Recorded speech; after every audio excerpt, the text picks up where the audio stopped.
ஒரு 40 வயசு இருக்கிற ஒரு பெண் திடீர்னு அவங்க வீட்டு எல்லாமே பூட்டிக்கிட்டு யாருக்கும் தெரியாம அந்த ஊரை விட்டு போக பாக்குறாங்க. ஆனா அப்படி போகும்போது ஊராளுங்க யாரோ அங்க நிக்கிறாங்க அப்படின்ற ஒரு பயத்துல காட்டுக்குள்ள ஒதுங்குறாங்க. ஒரு ஓரமா மரத்துக்கு மறைவா நிக்கும் போது அப்ப திடீர்னு எதிர்பாராத விதமா ஒரு காட்டு பண்ணி அவங்கள தாக்க ஆரம்பிக்குது. அப்ப அவங்களும் அந்த காட்டு பண்ணிக்கு பயந்து வேகமா ஓட ஆரம்பிக்கிறாங்க. அவங்க ஓடும்போது எதிர்பாராத விதமா ஒரு கிணத்துல விழுந்து அவங்க விழுந்த வேகத்திலே கிணத்துக்குள்ள இருக்கிற ஒரு கல்லு மேல அவங்க தலை மோதிருது. இதனால ரத்தம் அதிகமா போனதால அவங்க கிணத்துக்குள்ளே மூழ்கிடுறாங்க. யார் இவங்க எதுக்காக அன்டைம்ல அந்த ஊருக்கே தெரியாம ஊரை விட்டு போக பார்க்கணும். அப்படி உங்களுக்கு பின்னாடி அப்படி என்னதான் பிரச்சனை இருக்குன்னு சொல்லி பார்த்தா, இது வரைக்குமே பெண்கள் விடுதலை, மாற்றம், முன்னேற்றம் எவ்வளவு விஷயம் வந்திருந்தாலும் நம்ம ஊருக்குள்ளேயே நம்ம பக்கத்திலேயே ஏகப்பட்ட பெண்கள் இந்த ஒரு விஷயத்தால நம்ம கண்ணு முன்னாடியே பாதிக்கப்பட்டுட்டு இருக்காங்க. ஆனா இதெல்லாம் ஒரு விஷயமாப்பா அப்படின்னு சொல்லி யாருமே அதை பெருசா கண்டுக்கல. ஆனா அதை அனுபவிக்கிறவங்களுக்கு தான் தெரியும் அது எவ்வளவு பெரிய வழி அப்படின்னு. இந்த ஒரு கதையில நம்ம கண்ணுக்கே தெரியாம நம்மளோட அம்மாக்கள் எந்த அளவுக்கு கஷ்டப்படுறாங்க அப்படின்றத ரொம்ப ஆழமா சொல்லியிருக்காங்க. எல்லாருமே கேட்க வேண்டிய, தெரிஞ்சுக்க வேண்டிய ஒரு கதை. நிச்சயமா இந்த வீடியோ ஃபுல்லா பாருங்க. அப்படின்னா பெண்களோட வழி என்ன அப்படின்னு நம்மளுக்கு ஓரளவுக்காச்சும் தெரிய வரும். இப்போதான் என்னோட வீடியோ நீங்க ஃபர்ஸ்ட் டைம் பாக்குறீங்கன்னா மறக்காம நம்ம சேனல் நீங்க சப்ஸ்கிரைப் பண்ணிடுங்க. ஏன்னா உங்களோட ஒரு சின்ன சப்ஸ்கிரைப் எனக்கு கண்டிப்பா மிகப்பெரிய ஒரு ஊக்கமா இருக்கும். இந்த படத்தோட ஸ்டார்டிங் சீன்லயே ஒரு கிராமத்துல ஒரு பெண் தன்னோட கணவரையும் இழந்துட்டு 2 பசங்களோட இப்ப அனாதையா நிக்கிறாங்க. நம்மளோட கணவர் இறந்த கொஞ்ச நாள்லயே நம்மளால தனியா இருக்க முடியாது. நம்ம பசங்களே பாத்துக்க ஒரு ஆள் வேணும் அப்படின்னு அவங்களோட அண்ணன்கிட்டயும் அம்மா கிட்டயும் உதவி கேட்கறாங்க.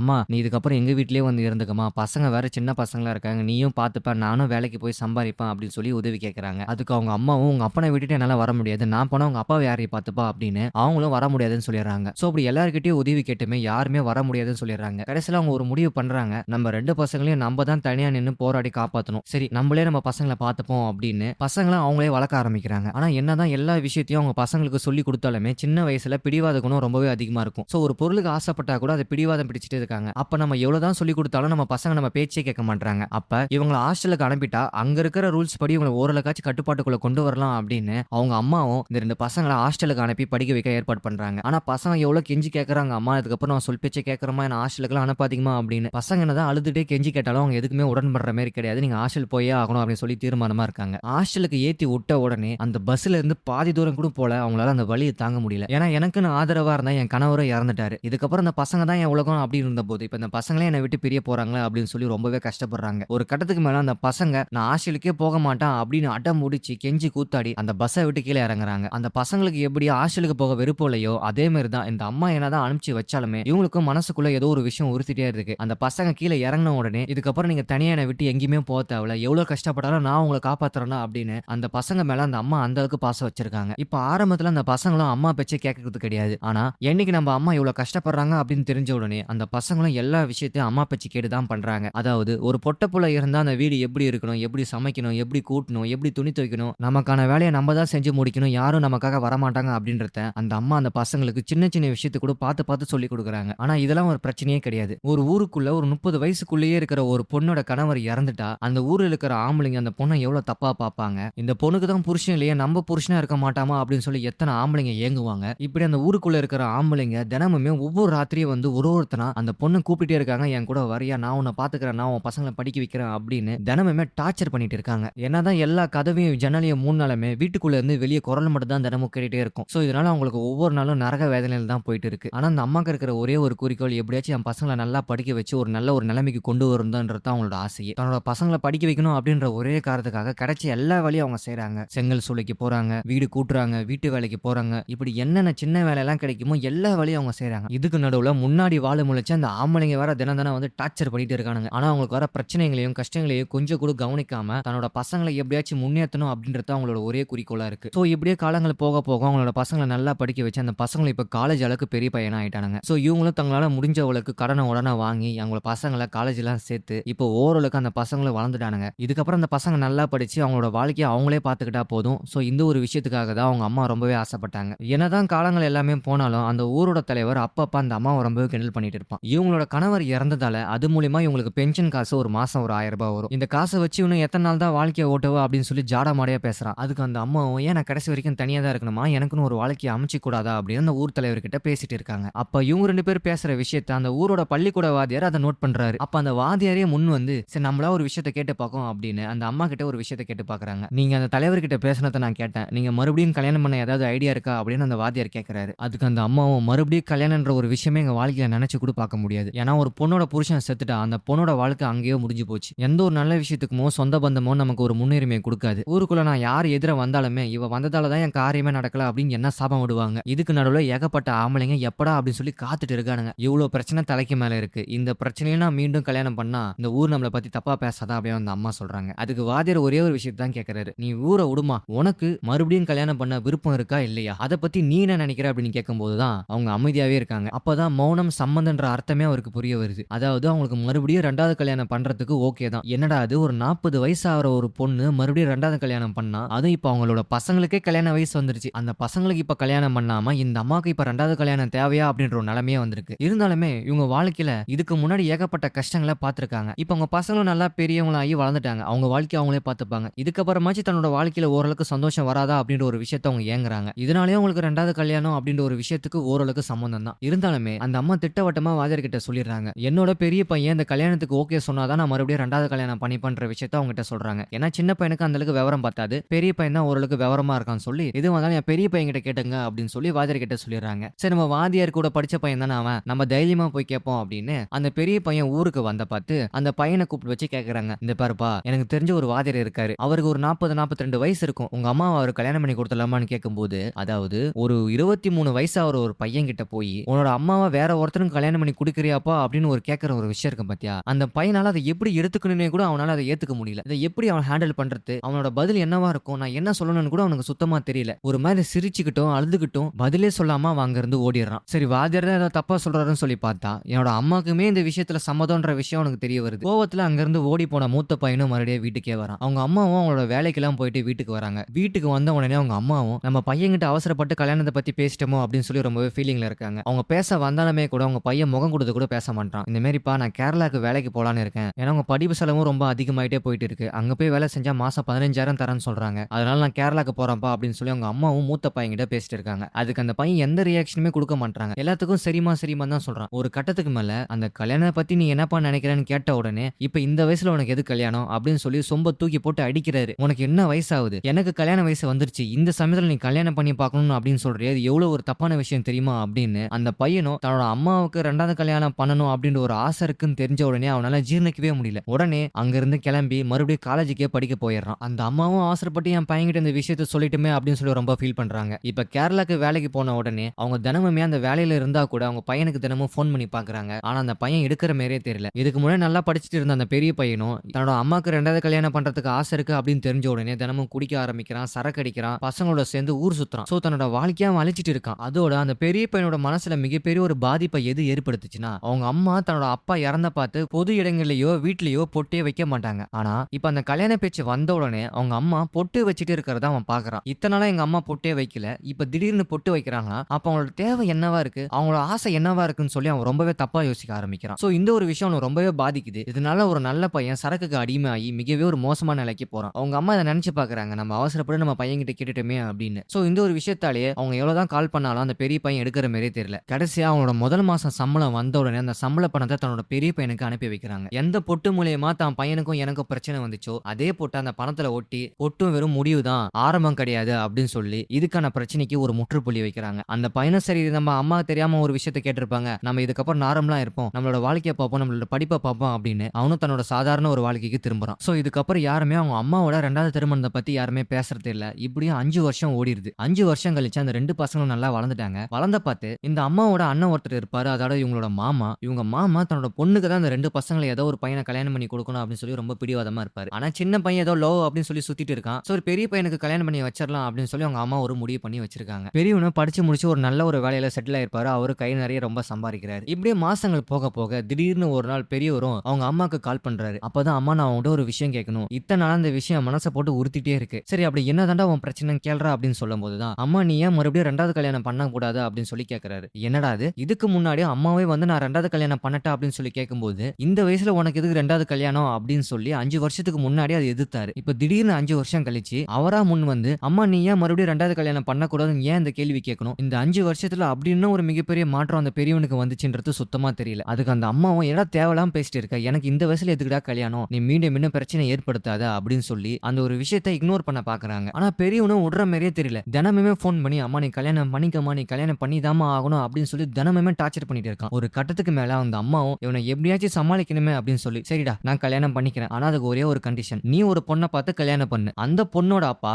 எனக்கு கல்யாணம் பண்ற விஷயத்துக்கு ஓகே ஓகே சொன்னா நான் அதுக்கப்புறம் கல்யாணம் பண்ணிக்கிறேன். ஏன்னா 25 வயசாகிற 2 ஆம்பள பசங்களுக்கு இருக்கிற அம்மா மறுபடியும் 2வது கல்யாணம் பண்ணா, இப்ப உங்களுக்கு யார்றா பொண்ணு குடுப்பா? இந்த ஒரு பிரச்சனை இருக்குல்ல. நீ வேணா ஒரு பொண்ண பாரு. அந்த பொண்ணோட அப்பனுக்கு ஓகேன்னா, ஓகே நான் கல்யாணம் பண்ணிக்கிறேன் வேற ஒருத்தன அப்படின்னு சொல்லி அவங்க அம்மா ஒரு ஆஃபர் குடுக்குறாங்க. பெரிய பையனும் சரி ஓகே இந்த விஷயம் நல்லா இருக்கு அப்படின்னு சொல்லி அவரும் பொண்ணு பார்க்க ஆரம்பிக்கிறாரு. அப்ப புரோக்கர் மூலியமா ஒரு பொண்ணு அவருக்கு வருது. அந்த பொண்ண பார்க்கலாம் அப்படின்னு சொல்லி மீட் பண்ண போறாரு. அந்த பொண்ணோட அப்பா ஒரு மிகப்பெரிய ஒரு யூடியூபர். அவன் எல்லாத்தையும் கண்டென்ட்டா மாறி தன்னோட பொண்ணுக்கு ஒருத்தன் மாப்பிள்ளை பார்க்க வரான் அப்படின்ற ஒரு விஷயத்தை கூட யூடியூப்ல அப்லோட் பண்ணி அதன் கண்டென்ட்டா மாறி அவர் வைரலாக பார்க்கறாரு. சரி நம்ம பெரியவரும் வந்து அந்த பொண்ண பார்க்கலாம் அப்படின்னு சொல்லி பொண்ணு பார்க்க வராரு. அந்த பொண்ணு கிட்ட போன உடனே ஓப்பனா ஒரு விஷயம் சொல்றாரு. எனக்கு இந்த பொண்ணு பார்க்கற ஐடியாலாம் கிடையாதுங்க. நான் ஆக்சுவலி பார்த்தா இந்த பொண்ணு பார்த்து கல்யாணம் பண்ற ஆளே கிடையாது. நான் ஒரு விஷயம் உங்ககிட்ட சொல்லணும். எங்க அம்மாக்கு நான் 2வது கல்யாணம் பண்ணணும். சோ அதுக்காக தான் இந்த பொண்ணு பார்க்கணும் அப்படின்ற ஒரு டிராமாவுக்கு நான் ஒத்துக்கிட்டேன். அதே மாதிரி அந்த பொண்ணும் எனக்கு கல்யாணத்துல விருப்பம் கிடையாது. எங்க அப்பா யூடியூப்காக கண்டென்ட் ரெடி பண்ணலாம்னு சொல்றாரு. சோ அதனால நானும் ஒரு டிராமா பண்ணேன் அப்படின்னு சொல்லி 2 பேருமே உண்மையை பேசிக்கிறாங்க. அப்ப இவங்க 2 பேத்துக்கு நடுவுல கல்யாணத்துக்கு விருப்பம் இல்ல. அப்ப இவங்க 2 பேருமே ஒரு அக்ரிமெண்ட்க்கு வராங்க. எனக்கு எங்க அம்மாக்கு கல்யாணம் நடக்கணும். உங்களுக்கு உங்க யூடியூப் கண்டென்ட் வைரல் ஆகணும். அப்ப நம்ம 2 பேரும் சம்மதம் சொல்லுவோம். எங்க அம்மா கிட்ட போய் அம்மா அந்த பொண்ணு பிடிச்சிருக்கு. அதோட அந்த பொண்ணோட அப்பனுக்கு உனக்கு 2வது கல்யாணம் ஆவறத பத்தி அவனுக்கு எந்த ஒரு பிரச்சனையும் கிடையாது. நீ தாராளமா பண்ணிக்கலாமா? சோ நானும் அந்த பொண்ண பண்ணிக்கிறேன் அப்படின்னு சொல்லி அவங்க அம்மா கிட்ட போய் கன்வின்ஸ் பண்றான். அவங்க அம்மாவும் என்னடா இது நம்ம தெரியாதனமா உன்னோட மாமனார் ஓகே சொல்லட்டும். நான் அதுக்கப்புறம் ஓகே சொல்றேன்னு சொன்ன பார்த்து இப்ப அதுவும் ஓகே ஆயிடுச்சு. இதுக்கப்புறம் அவன் எப்படி தட்டி சமாளிக்கிறது அப்படின்னு சொல்லி ஒரே குழப்பத்துல இருக்காங்க. அப்பதான்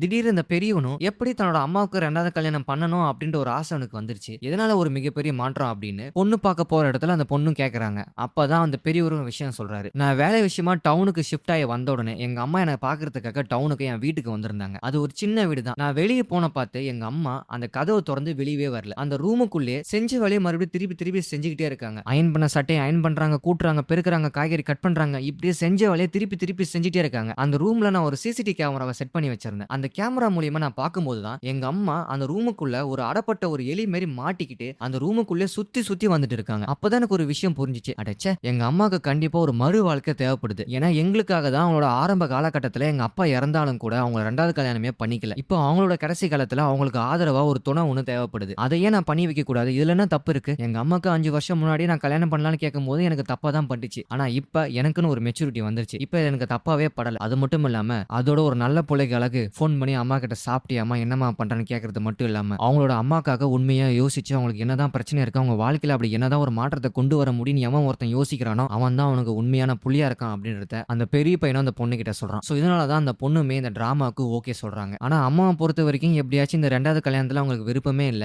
எப்படியாச்சும் இதை குழப்பி விட்டுறணும் அப்படின்னு ஒரு வழியை தேர்ந்தெடுக்கிறாங்க. அப்பதான் இவங்களோட 2வது பையன் கிட்ட போய் பெரியவன் எனக்கு 2வது கல்யாணம் பண்ண ஏற்பாடு பண்றான். சோ அதை எப்படியாச்சும் நீ தடுத்து நிறுத்தணும் அப்படின்னு சொல்லி அவன் மண்டியை கிளவி இப்ப பெரிய பையனுக்கும் 2வது பையனுக்கும் சண்டை வருது. ஏன்னா நீ தேவையில்லாம அம்மாக்கு கல்யாணம் பண்ணணும்னு சொல்லி ஆசைப்படுற, அவங்க வயசுனா இந்த காலத்துல தான் தேவையா அப்படின்னு சொல்லி இவங்க 2 பேருமே பயங்கரமா சண்டை போடுறாங்க. பெரியவன் எவ்வளவு சொல்லி பாக்குறான். ஏய் அதெல்லாம் அந்த காலம்டா, நம்ம அம்மாக்குன்னு கண்டிப்பா ஒரு ஆதரவு தேவைப்படுது. நம்ம கல்யாணம் ஆகி போட்டா அவங்கள யார் பார்த்தப்பா, கண்டிப்பா அவங்களுக்கு ஒரு ஆதரவு தேவை அப்படின்னு சொல்லும்போது டே அதெல்லாம் நான் பாத்துக்கிறேன்டா அப்படின்னு சொல்லி கிழிச்ச மாட்டைக்கு முன்னா அப்படின்னு 2 பேருக்கும் பயங்கரமா வாக்குவாதம் வந்து சண்டை நடந்துட்டே இருக்கு. இப்படி இவங்க 2 பேருமே அடிச்சுன்னு மாயறாங்க. இந்த பக்கம் அவங்க அம்மாவும் சரி நமக்கு 2வது பையனை அமிச்சமே எப்படியாச்சும் இந்த விஷயத்த பெரியவங்க கிட்ட பேசி சமாதானப்படுத்தலாம் அப்படின்னு அம்மாவும் சின்னவங்க கிட்ட எப்படியாச்சும் பெரியவங்க கிட்ட சொல்லி எனக்கு கல்யாணம் வேணாம் அதை நிறுத்த பாருன்னு சொல்லி எவ்வளவு ட்ரை பண்றாங்க. ஆனா ஒரு கட்டத்துக்கு மேல சின்னவனே எங்க அம்மாவுக்கு 2வது கல்யாணம் தேவையில்ல அப்படின்னு சொல்லி தன்னோட அண்ணனே அடிக்க போனான். ஆனா இப்ப திடீர்னு வந்து என்னோட அம்மாவுக்கு 2வது கல்யாணம் முக்கியம் தான் அப்படின்ற விஷயத்தை அவன் நல்லா புரிஞ்சுக்கிட்டு அவன் இந்த கல்யாணத்துக்கு ஓகே சொல்றான். அவங்க அம்மாவுக்கு ஒரே ஷாக். என்னடா இது நம்ம சின்னவனை விட்டு பெரியவன் கிட்ட பேச வைக்கலாம்னு பார்த்தா இப்ப அவனே இப்ப பேக் அடிக்கிறான். இப்ப 2 பசங்களும் ஒண்ணு சேர்ந்து எப்படியாச்சும் தன்னோட அம்மாவுக்கு கல்யாணம் பண்ணி வைக்கணும் அப்படின்னு சொல்லி பிடிவாதமா இருக்காங்க. ஆனா அவங்க அம்மா எவ்வளவோ தட்டி கழிக்கிறாங்க. ஒரு கடத்துக்கு மேல இவங்க 2 பேத்துக்கு இடையில நிறைய சண்டை போயிட்டு இருக்கு. அப்பதான் அந்த அம்மா ஒரு முடிவு பண்றாங்க. பசங்க நம்ம பேச்சே கேட்க மாட்டாங்க. ஒருவேளை அந்த பசங்களுக்கு நம்ம பயம் காட்டினா இந்த வீட்டை விட்டு நம்ம ஓடிடுவோம். 2 நாளா நம்ம போனை சுவிட்ச் ஆஃப் பண்ணிட்டு இங்க போனை எங்கேயே வச்சுட்டு போயிடுவோம். பசங்க எங்கடா அம்மாவை காணா அப்படின்னு சொல்லி தேடுவானுங்க. அதுக்கப்புறம் அம்மா நீ என்ன சொன்னா நான் கேட்கறேம்மா, நீ இந்த வீட்டை விட்டு மட்டும் போகாதம்மா அப்படின்னு சொல்லி பயந்துகிட்டு நம்ம பேச்சை கேட்பாங்க அப்படின்னு ஒரு ஐடியாவோட அவங்க நைட் டைம்ல எல்லாத்தையும் பூட்டிக்கிட்டு அந்த வீட்டை விட்டு கிளம்ப போறாங்க. ஊருக்காரங்க கிட்ட நான் மேல்மருவத்தூர் கோயிலுக்கு போறேன் அப்படின்னு சொல்லிட்டு ஒரு டிராமா ஒன்று கிரியேட் பண்ணி இதுக்கு முன்னாடி கேரளா வேலை செஞ்ச இடத்துக்கே மறுபடியும் போவோம் அப்படின்னு சொல்லி கிளம்பிட்டு இருக்காங்க. ரோடுக்கு வந்து பார்த்தா எந்த ஒரு பஸ்ஸுக்காரனும் பஸ் நிறுத்த மாட்டான், ஏன்னா அன்டைம். அப்ப திடீர்னு பார்த்தா கூட்டத்துல இந்த கிறிஸ்டியன்ஸ் எல்லாமே ஒண்ணு சேர்ந்து தன்னோட வேண்டுதல் நடக்கணும் அப்படின்ற ஒரே காரணத்துக்காக பாத யாத்திரை நடந்து வந்துட்டு இருப்பாங்க. அப்ப தூரத்துல அந்த கிறிஸ்டியன்ஸோட கூட்டத்தை பாக்குறாங்க. சரி அவங்க கிட்ட உதவி கேட்கலாம் அப்படின்னு சொல்லி அவங்க கிட்ட போலாம்னு நினைச்சா அவங்க மேல்மருவத்தூர் கோயிலுக்கு போயிட்டு வரான் அப்படின்னு சொல்லி சிவப்பு கலர் சாரி கட்டிட்டு இருப்பாங்க. ஆஹா நம்ம வேற ஓம் சக்தி மாலை போட்ட மாதிரி சாரி கட்டிட்டு இருக்கோம். சரி நம்ம போய் சாரியை கட்டி வச்சுட்டு வேற ஒரு சாரியை மாத்தலாம் அப்படின்னு சொல்லி ஒரு காட்டுக்குள்ள ஒதுங்குறாங்க. அந்த சமயம் பார்த்து ஒரு பன்னி வந்து அவங்கள தாக்குது. அந்த பன்னிக்கு பயந்துகிட்டு ஓட போய் தெரியாதனமா ஒரு கிணத்துக்குள்ள விழுந்து அவங்க மண்டையில அடிபட்டு அந்த கிணத்துக்குள்ளே மூழ்கிடுறாங்க. இந்த அம்மாவோட 2 பசங்களும் பசங்களும் அம்மாக்கு ஃபோன் பண்ணி பார்க்குறாங்க. ஃபோன் என்னதான் பண்ணாலும் எடுக்க மாட்றாங்க. அவங்களுக்கு பயம் தான் வருது. அப்ப ஊருக்குள்ள விசாரிச்சு பார்த்தா, உங்க அம்மாக்கு ஓம் சக்தி கோயிலுக்கு போறோம்தாம்மா சொல்லிட்டு போனாங்கன்னு சொல்லி ஓம் சக்தி கோயில்லாம் போய் தேடுறாங்க. அது மட்டும் இல்லாம இதுக்கு முன்னாடி வேலை செஞ்ச அந்த கேரளாக்கும் போய் தேடுறாங்க. ஆனா எங்கேயுமே அவங்க அம்மா கிடைக்கல. அப்பதான் அந்த பசங்களுக்கு ஒரு ஃபோன் கால் வருது. அவங்க அம்மாவுக்கு ஒரு மிகப்பெரிய ஒரு பிரச்சனை நடந்துருச்சு அப்படின்னு. அதாவது உங்க அம்மாக்கு தலையில அடிபட்டு இப்ப ஹாஸ்பிட்டல்ல அட்மிட் பண்ணியிருக்காங்க அப்படின்ற விஷயம் அவங்களுக்கு வருது. அப்பதான் அந்த பசங்களும் ஹாஸ்பிட்டல்ல போய் அம்மாவை பார்க்கறாங்க. எப்படிம்மா அப்படி நடந்துச்சு? யாரும்மா உன்னை காப்பாத்தணும் அப்படின்னு சொல்லி விசாரிக்கும்போது தான் அந்த அம்மா கிணத்துக்குள்ள விழுந்த பார்த்து ஒரு அலற சத்தம் ஒண்ணு கேட்டுச்சு. அப்ப அந்த வழியா போன அந்த கிறிஸ்டியன்ஸ் பாத யாத்திரை கும்பலும் தூரத்துல யாரோ கத்துற சத்தம் கேக்குது. எங்க இருந்து அந்த சத்தம் வருதுன்னு போய் பார்த்தா அங்க இருக்கிறது ஒரு கிணறு தான். இந்த கிணத்துக்குள்ள யாருன்னா விழுந்திருப்பாங்களா அப்படின்னு சொல்லி அவங்க யோசிக்கிறாங்க. ஆனா மத்தவங்க எல்லாருமே அதெல்லாம் யாரும் விழுந்திருக்க மாட்டாங்க. இந்த டைம்ல யாருங்க வந்திருக்க போறா அப்படின்னு அங்க இருந்து கிளம்ப பாக்குறாங்க. ஆனா ஒரே ஒரு அக்கா மட்டும் கண்டிப்பா எனக்கு ஏதோ தப்பா படுது அப்படின்னு சொல்லி அவங்களும் அந்த கிணத்துக்குள்ள விழுந்து அந்த அம்மாவையும் காப்பாத்திடுறாங்க. கரெக்டான சமயத்துல அவங்கள காப்பாத்தினதால அவங்க உயிருக்கு எந்த ஒரு பிரச்சனையும் கிடையாது. அவங்க பசங்க அப்பதான் யோசிச்சு பாக்குறாங்க, நம்ம தேவையில்லாம நம்ம அம்மாக்கு கல்யாணம் பண்ணணும் அப்படின்னு சொல்லி ரொம்ப டார்ச்சர் பண்ணிட்டோம். அதனால தான் அம்மா இப்படி ஒரு விபரீத முடிவு எடுத்துட்டாங்க அப்படின்னு. அம்மா இதுக்கப்புறம் நாங்க கல்யாண பேச்சே பேச மாட்டோம் அப்படின்னு அந்த பசங்களும் வாக்கு கொடுக்குறாங்க. இப்ப இந்த அம்மாவும் ஓரளவுக்கு உடல்நிலை சரியாகி நல்லா குணமாயிட்டு வராங்க. அப்ப இந்த அம்மாவோட வீட்டுக்கு பக்கத்துல 20 வயசுமே மட்டும் ஆன ஒரு பொண்ணுக்கு கல்யாணம் ஆகி அந்த பொண்ணு இப்ப கர்ப்பமா இருப்பாங்க. அந்த பொண்ணோட புருஷன் ஒரு மேஸ்திரி வேலை செய்யும் போது எதிர்பாராத விதமா ஒரு விபத்துல அவர் இறந்துடுறாரு. சின்ன வயசுலேயே தன்னோட கணவர் இறந்ததால அவங்களால தாங்கவே முடியல. அது மட்டும் இல்லாம அந்த பொண்ணுக்கு குழந்தையும் பிறந்துருது. கை குழந்தைய வச்சுக்கிட்டு புருஷன் இல்லாம எப்படி இந்த வாழ்க்கை அவங்க வாழ போறாங்க அப்படின்றது தான் இப்ப யாருக்கும் தெரியல. ஆனா கண்டிப்பா அந்த அம்மாவுக்கு தெரியும். ஏன்னா ஒரு 27 28 வயசுல தன்னோட கணவர் இறந்துட்டாங்க. அந்த அம்மாவோட பசங்க ஓரளவுக்கு 4வது 5வது படிச்சுட்டு இருந்தாங்க. அப்ப இருக்கிற ஒரு சூழ்நிலையே ஏகப்பட்ட ஆம்பளைங்களால இந்த அம்மாவுக்கு மிகப்பெரிய பிரச்சனை வந்துச்சு. இப்ப அந்த பொண்ணுக்கு வெறும் 20 வயசு தான் ஆகுது. இப்ப அந்த பொண்ணு எவ்வளவு கொடுமைகளை அனுபவிக்க போகுது, அந்த பொண்ணோட வாழ்க்கையில என்னென்ன நடக்க போகுது அப்படின்றது இந்த அம்மாவுக்கு நல்லாவே தெரியும். ஏன்னா இதெல்லாம் அவங்க தாண்டி தானே வந்திருக்காங்க. இந்த ஒரு விஷயத்தை நினைச்சு அவங்க ரொம்பவே ஃபீல் பண்றாங்க. அப்ப அவங்களோட பெரிய பையன் இதை பாக்குறாரு. நீ எதுக்குமா தேவையில்லாம ஃபீல் பண்ற? நீ ஏமா நடிக்கிற? அந்த பொண்ணோட வாழ்க்கை அவ்வளவுதான், நீ தேவையில்லாம அழுது நடிக்காத அப்படின்னு சொல்லும்போது அவங்க அம்மாக்கு பயங்கரமா கோவம் வந்துருது. நானா நடிக்கிறேன்? ஒரு பொண்ணு தன்னோட கணவர் இல்லாம அந்த பொண்ணு எந்த அளவுக்கு கஷ்டப்படுன்ற வழி எனக்கு தாண்டா தெரியும் சொல்லும்போது, ஆமா கஷ்டப்படும் தான். ஆனா அந்த பொண்ணு நினைச்சா தன்னோட வாழ்க்கைய மாத்தலாம். அதுக்கு நீ தான் ஆரம்ப புள்ளி வைக்கணும். 40க்கு மேல வயசு ஆகிற உனக்கு நீ மறுபடியும் 2வது கல்யாணம் பண்ணா 20 வயசா இருக்கிற அந்த பொண்ணுக்கு உன்னை பார்த்து ஒரு அறிவு வரும். ஆஹா, 40 வயசு இருக்கிற அந்த அக்காவே 2வது கல்யாணம் பண்றாங்க, எனக்கு 20 வயசு தான் ஆகுது, அப்ப நானும் 2வது கல்யாணம் பண்ணணும்னு சொல்லி அந்த பொண்ணு 2வது கல்யாணம் பண்ண ஆரம்பிக்கும். இப்படி தன்னோட கணவரை இழந்த ஒவ்வொரு பொண்ணும் 2வது கல்யாணம் பண்ணா அவங்க வாழ்க்கையில எந்த ஒரு பிரச்சனையும் வராது. எந்த ஒரு பசங்களும் கஷ்டப்பட மாட்டாங்க. கல்யாணம்ன்றது வெறும் காமத்துக்காக மட்டும் கிடையாது. அது ஒரு அன்பு, ஆதரவு, துணை, அது எல்லாமே ஒரு பொண்ணுக்கு மறுபடியும் கிடைக்கணும்னா அந்த சமுதாயத்துல யாரா ஒருத்தங்க ஆரம்ப புள்ளி வச்சுதான் ஆகணும். அந்த புள்ளி ஏமா நீ வைக்க கூடாது? நிச்சயமா சொல்றேன், 20 வயசு ஆகக்கூடிய அந்த பொண்ணோட வாழ்க்கை என்னவாகும் சொல்லி நீ நினைச்சனா நீ ஒரு கல்யாணம் பண்ணு. உன்னை பார்த்து அந்த பொண்ணு ஒரு கல்யாணம் பண்ணும் அப்படின்னு அவங்க பெரிய பையனை சொல்லிட்டு கோவமா கிளம்பிடுறாரு. அப்பதான் அவங்க அம்மா ஒரு விஷயத்தை யோசிச்சு பாக்குறாங்க. என் பையன் சொன்ன விஷயம் கரெக்டான விஷயம் தான். ஏன்னா ஏகப்பட்ட காலங்களுக்கு முன்னாடியே உடன்கட்டை ஏறுதல், மறுமண தடுத்து அப்படின்னு சொல்லி ஏகப்பட்ட பிரச்சனை பெண்களுக்கு இருந்துச்சு. இப்ப இது எல்லாமே ஒண்ணு உடைச்சிட்டு வந்துட்டு இருக்காங்க. இப்ப இந்த ஊர்ல நம்ம உடைக்க பார்ப்போம். நம்ம கண்டிப்பா கல்யாணம் பண்ணா இதுக்கப்புறம் வர தலைமுறையாச்சு ஏதாவது ஒரு பிரச்சனை நமக்கு மேலே வந்துச்சுன்னா அந்த பெண்களும் கல்யாணம் பண்ணிட்டு தன்னோட வாழ்க்கையை அவங்க ஆரம்பிப்பாங்க. சோ இந்த கல்யாணத்துக்கு நான் ஓகே சொல்றேன் அப்படின்னு தன்னோட பெரிய பையனுக்கு ஃபோன் பண்ணி எனக்கு 2வது கல்யாணத்துக்கு சம்மதம் அப்படின்ற விஷயத்த சொல்றாங்க. அதுக்கு அவரோட பையனும் ரொம்ப சந்தோஷமா நான் உடனே உனக்கு மாப்பிளை பார்க்க ஆரம்பிக்கிறேன் அப்படின்னு தன்னோட அம்மாக்காக தன் பையன் மாப்பிளை பார்க்க ஆரம்பிக்கிறாரு. கிடைச்ச எல்லா இடத்தையும் பாக்குறாரு, எல்லா வரனையும் பாக்குறாரு. தன்னோட அம்மாவுக்கு எது பிடிச்சிருக்கோ அந்த வரனை தேடி பிடிக்கிறாரு. அப்ப எவ்வளவுதான் மாப்பிளை பார்த்தாலும் அவங்க அம்மாக்கு பிடிக்கவே இல்லை. ஏன்னா அந்த அம்மா கேட்கறது வெறும் கல்யாணம் மட்டும் கிடையாது, அவங்க பசங்களையும் பாத்துக்கணும், என்னையும் நல்லா பாத்துக்கணும். அது மட்டும் இல்லாம வருங்காலத்துல அவங்களுக்கு எந்த ஒரு பிரச்சனையும் வரக்கூடாது, ஒரு அமைதியான ஒரு வாழ்க்கையை உண்டாக்கணும், அதுக்கு நல்ல ஒரு மனுஷனை தான் கல்யாணம் பண்ணிக்கணும் அப்படின்னு அவங்க ஆசையா இருக்காங்க. அப்போதான் அவங்க காட்டு பண்ணி ஒண்ணு துரத்தி அதுக்கு பயந்துட்டு போய் கிணத்துல விழுந்திருப்பாங்க. அந்த சமயத்துல ஒரு அக்கா தான் வந்து காப்பாத்திருப்பாங்க. அந்த அக்காவுக்கு ஒரு வேண்டுதல் இருக்கும், எப்படியாச்சு என்னோட அண்ணனுக்கு கல்யாணம் ஆகணும், அதுக்காக உன்னோட ஆலயத்துக்கு நான் பாத யாத்திரை பண்றேன் அப்படின்னு யோசிக்கிட்டே வேண்டியிருப்பாங்க. சோ இப்போ அந்த ஒரு விஷயத்த நம்ம அம்மாவும் கேட்கறாங்க. உங்க அண்ணனுக்கும் 2வது கல்யாணம் தான் நீங்க பாத்துட்டு இருக்கீங்களான்ற விஷயம் அந்த அம்மாக்கு தெரிய வருது. அப்பதான் கடவுள் எங்க இருந்து எங்க முடிச்சு போறாரு பாருங்க. உடனே அந்த அம்மாவும் அந்த அக்கா கிட்ட சொல்லி உங்க அண்ணனை நான் பார்க்கணும், அவர்கிட்ட நான் பேசி பார்க்கறேன், எனக்கும் சம்மதம்னா நாங்க 2 பேரும் கல்யாணம் பண்ணிக்கிறோம் அப்படின்னு அவங்க அண்ணனை போய் பார்க்கறாங்க. அவங்க அண்ணன் தான் விஜய் ஆண்டனி. விஜயை பொறுத்த வரைக்கும் ஏற்கனவே அவங்களுக்கு கல்யாணம் ஆயிருக்கும், அவங்க மனைவி இறந்திருப்பாங்க, அவங்களுக்கு ஒரு பொண்ணு இருப்பாங்க, அந்த பொண்ணு கூட இப்ப கல்யாணம் ஆகி கொடுத்திருப்பாங்க. இப்ப அவர் தனியா தான் இருக்காரு. கடைசி காலத்துல அவங்க பொண்ணு ஒரு விஷயம் சொல்லிருப்பாங்க, அப்பா நீ ஏன்பா தனியா இருக்க, உனக்குன்னு ஒரு கல்யாணம் பண்ணிக்கோ அப்படின்னு. அந்த ஒரு காரணத்துக்காக தான் அவர் மறுபடியும் கல்யாணம் பண்ணிக்க ஆசைப்படுறாரு. இங்க எப்படி தன்னோட பையன் கல்யாணம் பண்ணிக்கோ அப்படின்னு சொல்றாங்களோ அதே மாதிரி அங்கேயும் அவங்க பொண்ணு நீ கல்யாணம் பண்ணிக்கப்பா அப்படின்னு சொல்லியிருக்காங்க. இப்ப 2 பேருமே பாக்குறாங்க, பேசுறாங்க, நல்லா பழகுறாங்க, ஒருத்தருக்கு ஒருத்தர் புரிஞ்சுக்கிறாங்க. இவங்க 2 பேத்து நடுவுலயே ஒரு வேவ் லென்த் உண்டாகுது. விஜய் வந்து ஒரு கணவர் மட்டும் கிடையாது, தன்னோட பசங்களுக்கு ஒரு நல்ல அப்பாவும் இருப்பாரு. அது மட்டும் இல்லாம அவர் ஒரு நல்ல மனிதரும் கூட. சோ இந்த கல்யாணத்துக்கு நான் ஓகே சொல்றேன், இவர் எனக்கு பிடிச்சிருக்கா அப்படின்னு சொல்லி அவங்க அம்மா ஓகே சொல்றாங்க. அவங்க 2 பசங்களும் முடிவு பண்றாங்க, ஓகே எங்க அம்மா முடிவு பண்ணா அது தேவையில்லாத ஒரு விஷயமா இருக்காது, ஏன்னா எங்களுக்கு நல்லது கெட்டது சொல்லி கொடுத்து வளர்த்திருக்காங்க, உங்களை அவங்க தேர்ந்தெடுத்தாங்கன்னா கண்டிப்பா நீங்க நல்லவரா தான் இருப்பீங்க அப்படின்னு சொல்லி அந்த அம்மாவோட பசங்களும் இந்த விஜய்க்கு ஓகே சொல்றாங்க. இப்ப கல்யாணமும் பிக்ஸ் ஆகுது. ஆனா இங்க என்னதான் ஒரு நல்ல விஷயம் நல்ல காரியம் போனாலும் அந்த அம்மாக்கு எதிராக ஏகப்பட்ட பேர் இருப்பாங்க. ஊருக்குள்ள ஒரு 40 வயசுக்கு மேல இருக்கிற ஒரு பொண்ணுக்கு கல்யாணம் நடந்ததுன்னு கேட்டா எவனாச்சும் சும்மா வருவானா? அது மட்டும் இல்லாம இந்த விஷயம் இந்த அம்மாவோட அண்ணனுக்கும் சொந்தக்காரங்களுக்கும் தெரிய வருது. அதோட அந்த ஊருக்குள்ள ஒரு ஊர் தலைவர் ஒருத்தன் இருப்பான். அவன் வேணும்னே அந்த அம்மா கிட்ட பிரச்சனை பண்ணிட்டே இருப்பான். அவனுக்கு இந்த விஷயம் தெரிய வருது. இந்த பொண்ணுக்கு 2வது கல்யாணம் நடக்க போகுது அப்படின்னு. நான் இல்லாம 2வது கல்யாணம் நடத்திடுவா அப்படின்னு சொல்லி ஊர்க்காரங்க எல்லாமே ஒண்ணு கூட்டுறாங்க. ஊர்க்காரங்களும் அந்த அம்மா ஏதோ கல்யாணம் பண்ணிட்டு போக போகுது. இதுல நமக்கு என்னப்பா பிரச்சனை கேட்கும்போது தான் அதுக்கு தலைவர் ஒரு விஷயம் சொல்றான். ஏன்டா கிறுக்குத்தனமா பேசுறீங்க? நம்ம இருக்கிற ஜாதி கட்டுப்பாடு நம்ம அடிமையா வச்சுக்கிறது எல்லாமே பெண்கள் நம்ம கைக்குள்ள இருந்தாதான் 40 வயசுக்கு மேல ஒரு பொண்ணு 2வது கல்யாணம் பண்ணா ஊருக்கு இருக்கிற மத்த பொம்பளைங்களும் எனக்கு என் புருஷன் பிடிக்கல நானும் 2வது கல்யாணம் பண்ணுவேன்னு சொல்லி எல்லாருமே ஆரம்பிப்பாளுங்க. அப்ப நமக்கு மரியாதை இருக்காது. வீட்டுல கட்டின பொண்டாட்டிக்கிட்டே நமக்கு மதிப்பும் மரியாதையும் இல்லைன்னா வெளியே நம்மள எவன்டா மதிப்பான் அப்படின்னு அந்த ஊர் தலைவனும் அந்த ஊர் மக்களை தூண்டி விடுறான். அப்ப அந்த ஆம்பளைங்களும் ஒரு விஷயத்தை யோசிச்சு பாக்குறாங்க. தலைவர் சொல்றது கரெக்டா தான் இருக்கு. அந்த பொண்ணுக்கு நம்ம கல்யாணம் நடத்த விடக்கூடாது அப்படின்னு சொல்லி எல்லாரும் முடிவு பண்றாங்க. இந்த பக்கம் அந்த அம்மாவோட அண்ணனுங்களும் சொந்தக்காரங்களும் இந்த அம்மாவை பயங்கரமா எதிர்க்கிறாங்க. இந்த வயசுல உனக்கு எது கல்யாணம் அப்படின்னு. ஏன் அவங்க அண்ணங்காரன் அந்த அம்மாவை கொலை பண்ற அளவுக்கு வந்துட்டான். ஒரு கட்டத்துக்கு மேல அவங்களும் சரி ஓகே உன பொழைச்சு போன்னு விட்டு தொலைறான். நாளைக்கு இந்த கல்யாணம் பண்ணக்கூடாது அப்படின்னு சொல்லி அவங்க அண்ணன் அங்கேயே விட்டுட்டு போயிடறான். இப்போ ஊர் முழுக்க எதிர்ப்பு கிளம்புது.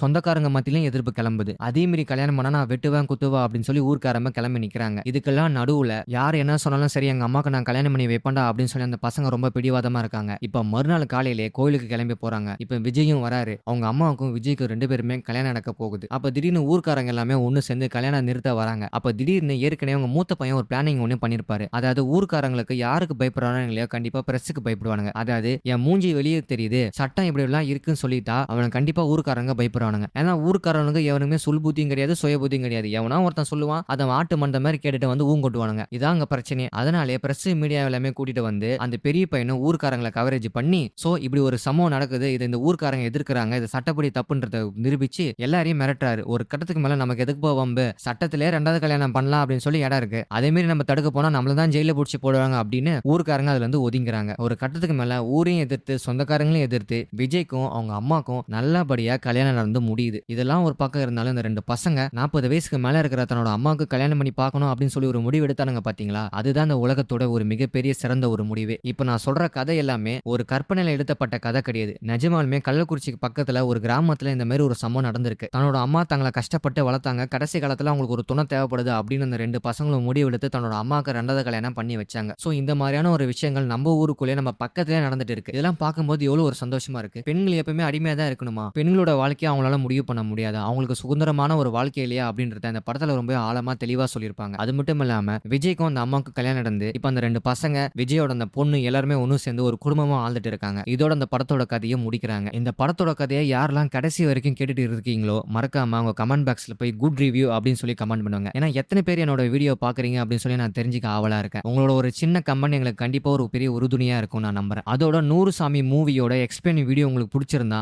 மறக்காம நான் சேனல் நீங்க சப்ஸ்கிரைப் பண்ணிடுங்க. நான் கதை சொன்ன விதம் உங்களுக்கு பிடிச்சிருந்தாலும் உங்களுக்கு தெரிஞ்ச ஏதோ ஒரு கருத்தை கமெண்ட் பாக்ஸ்ல கமெண்ட் பண்ணுங்க.